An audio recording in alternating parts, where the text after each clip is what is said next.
Καλωσορίσατε ξανά σε ένα ταξίδι πίσω στο χρόνο, στη δεκαετία του 80, τότε που οι μέρες είχαν μια γλυκιά μελαγχολία και οι συνήθειες μας έπαιρναν μορφή μέσα από μικρές καθημερινές στιγμές.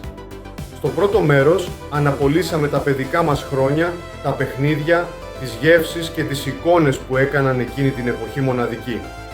Τώρα, στο δεύτερο μέρος, θα συνεχίσουμε να ξεδιπλώνουμε εκείνα τα χρόνια, εξερευνώντας ακόμα περισσότερες συνήθειες, γεγονότα και αντικείμενα που σημάδεψαν τη ζωή μας, με εικόνες και βίντεο που θα ξυπνήσουν αναμνήσεις και συναισθήματα, είτε τα ζήσατε τότε, είτε τα γνωρίζετε μέσα από ιστορίες.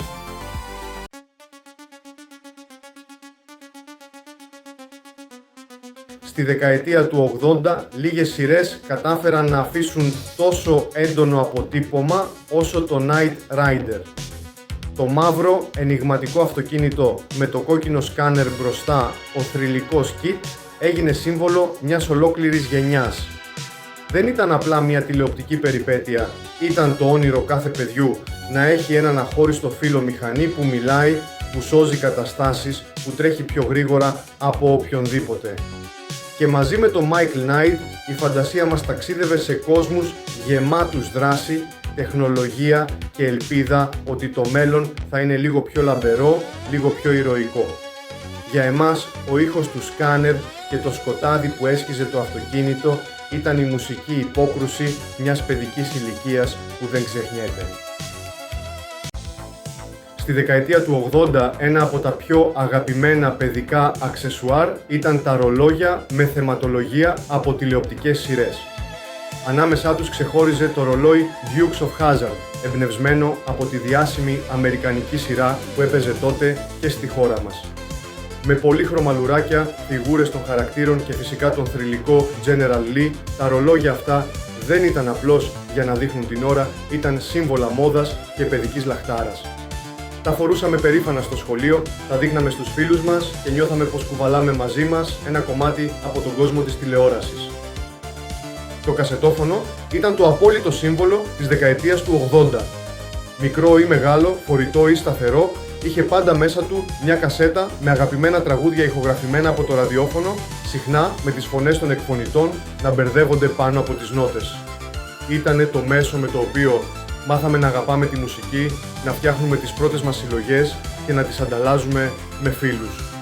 Το χαρακτηριστικό κλικ όταν πάταγες στο play ή το record είναι ένας ήχος που όσοι τον ζήσαμε δεν θα ξεχάσουμε ποτέ. Το κασετόφωνο δεν ήταν μόνο συσκευή, ήταν συντροφιά, παρέα στα καλοκαίρια, φωνή στις μοναξιές και πάντα το κέντρο κάθε μικρής παρέας. Στη δεκαετία του 80, τα μηχανάκια και οι μοτοσικλέτες είχαν μια ξεχωριστή έγκλη. Δεν ήταν απλώς μέσο μετακίνησης, ήταν σύμβολο ελευθερίας. Από τα μικρά παπιά που έπαιρναν οι νεαροί για τις πρώτες τους βόλτες, μέχρι τις πιο μεγάλες μηχανές που έκαναν θόρυβο στους δρόμους, το δίκυκλο συνδέθηκε με την ανεξαρτησία, την ιώτη και το στυλ της εποχής. Εικόνες με νεαρούς να κυκλοφορούν με Honda, Yamaha ή Vespa, με δερμάτινα μπουφάν και αέρα επαναστατικό, χαρακτήρισαν μια ολόκληρη γενιά. Οι μηχανές της δεκαετίας του 80 είχαν έναν ιδιαίτερο ήχο, αυτόν τον μπάσο γδούπο που έφτανε στα αυτιά μας πολύ πριν τις δούμε να στρίβουν στη γωνία. Ήταν η εποχή που το μηχανάκι ήταν ταυτόχρονα πρακτικό και ονειρικό, μπορούσε να σε πάει σχολείο ή δουλειά, αλλά μπορούσε να σε ταξιδέψει και στη φαντασία σου. Ανάμεσα στα παιχνίδια που σημάδεψαν τη δεκαετία του 80 βρίσκονται και τα αγρίμια. Ήταν εκείνα τα στιβαρά, τετρακίνητα αυτοκινητάκια, μικρά τζιπ εκτός δρόμου, που μπορούσαν να σκαρφαλώσουν πάνω σε βιβλία, να περάσουν από χαλιά, ακόμα και να τα βάλουν με αυτοσχέδια εμπόδια που φτιάχναμε στο πάτωμα. Δεν είχαν την ταχύτητα των αγωνιστικών, είχαν όμως χαρακτήρα. Η χαρά τους ήταν να προχωρούν πεισματικά, να μοιάζουν ανίκητα μέσα σε κάθε μικρό παιδικό στίβο που τους στείναμε. Τα αγρίμια ήταν το παιχνίδι της φαντασίας και της αντοχής. Τέριαζαν γάντι σε μια εποχή όπου τα παιδιά έπαιζαν για ώρες, δημιουργώντας δικούς τους κόσμους γεμάτους σκόνη, περιπέτεια και ατέλειωτα γέλια. Ένα κομμάτι της παιδικής μας ανεμελιάς σκαρφαλωμένο πάνω σε 4 ρόδες. Ανάμεσα στις παιδικές σειρές που άφησαν ανεξίτηλο αποτύπωμα στη δεκαετία του 80 ήταν και ο Sport Billy. Ένα παιδί ήρωας, ταξιδιώτης από άλλον πλανήτη που με το μαγικό του σακίδιο μπορούσε να βγάλει από μέσα του τα πιο απίθανα αντικείμενα, από αθλητικό εξοπλισμό μέχρι λύσεις για κάθε δύσκολη στιγμή. Για εμάς τα παιδιά, ο Sport Billy δεν ήταν απλώς μια κινούμενη φιγούρα στην οθόνη. Ήταν η ενσάρκωση της ελπίδας και της φιλίας, το παράδειγμα ότι το δίκαιο και το καλό μπορούν να νικούν το άδικο και το σκοτάδι. Η χαρακτηριστική μουσική των τίτλων άνοιγε κάθε επεισόδιο σαν υπόσχεση για νέα περιπέτεια και εδώ θέλω να σημειώσω ότι έχω δημιουργήσει κι εγώ μια προσωπική διασκευή του τραγουδιού των τίτλων. Μπορείτε να πατήσετε το σύνδεσμο που εμφανίζεται εδώ πάνω για να το ακούσετε, ενώ θα το βρείτε και στην περιγραφή του βίντεο. Σήμερα, όταν θυμόμαστε τον Sport Billy, δεν ανακαλούμε μόνο ένα κινούμενο σχέδιο, αναπολούμε την αθωότητα εκείνης της εποχής, τότε που μια παιδική σειρά μπορούσε να μας μάθει τι σημαίνει φιλία, θάρρος και αγνότητα. Στη δεκαετία του 80, ένα από τα πιο αγαπημένα παιχνίδια της παιδικής μας ηλικίας ήταν το ποδοσφαιράκι Σουμπουτέο. Δεν επρόκειτο για το κλασικό επιτραπέζιο με μπάρες, το Σουμπουτέο ήταν κάτι εντελώς διαφορετικό. Ένα μικροσκοπικό γήπεδο ποδοσφαίρου, όπου οι παίκτες, στημένοι σε μικρές πλαστικές βάσεις, έπαιρναν ζωή με το άγγιγμα του δαχτύλου μας. Με μια απλή κίνηση μπορούσες να κατευθύνεις το πιόνι σου και να εκτελέσεις πάσες, σουτ ή άμυνες, μιμούμενος το πραγματικό άθλημα σε μινιατούρα.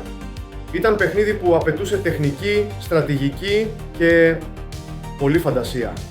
Για πολλούς από εμάς, το Σαμπούτεο δεν ήταν απλώς ένα παιχνίδι, ήταν η πρώτη μας εμπειρία στο να στείνουμε ομάδες, να ζούμε ποδοσφαιρικά ντέρμπι στο σαλόνι μας και να φανταζόμαστε ότι γινόμαστε οι προπονητές και οι παίκτες μαζί. Σήμερα το Σαμπούτεο θεωρείται συλλεκτικό, αλλά η ανάμνηση του μικρού αυτού γηπέδου με τους πλαστικούς ποδοσφαιριστές εξακολουθεί να ξυπνά χαμόγελα και συγκίνηση σε όσους μεγάλωσαν μαζί του. Στη δεκαετία του 80, τα παιδικά δωμάτια γέμιζαν με ήρωες που φαινόντουσαν αδύνατοι να μπουν στη ζωή μας, αλλά με τη φαντασία μας γίνονταν οι μεγαλύτεροι προστάτες της παιδικής μας ηλικίας.